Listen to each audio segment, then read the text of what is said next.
Alors, Horner évoque un Ricciardo méconnaissable à son retour chez Red Bull. Je pense que le problème est quand on pilote une voiture qui a ses limites, on s'adapte afin d'en tirer le maximum.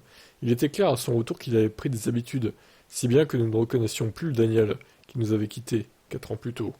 Mais les congés de Noël lui ont donné l'opportunité de se réinitialiser, et quand il est revenu pour se lancer dans le travail 2023, il était opérationnel immédiatement. Je crois qu'il apprécie la sensation de la voiture dans le monde virtuel, et la corrélation avec ce que nous voyons dans le monde réel semble être bonne. Ouais, en même temps, il faudrait être difficile pour ne pas apprécier cette RB19, quand même, hein.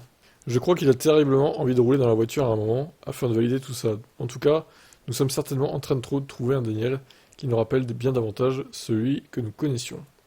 Ricciardo s'est rendu sur son premier Grand Prix en Australie.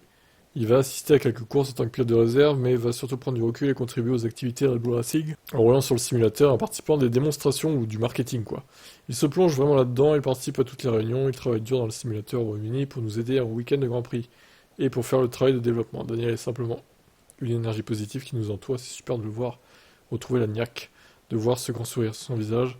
Quand il entre dans une pièce, il illumine. Espérons qu'il va redécouvrir son amour pour le sport. Il va faire quelques essais pour nous plus tard dans l'année, et on verra comment ça se passera pour lui. Mais je pense que c'est une expérience différente. Ça doit être très dur pour lui de ne pas être titulaire ce week-end, mais je pense qu'il est plongé dans ce nouveau rôle et il y adhère. De toute façon, il n'a pas trop le choix que d'y adhérer, hein. C'est ça ou rien, quoi. Allez, je vous laisse commenter.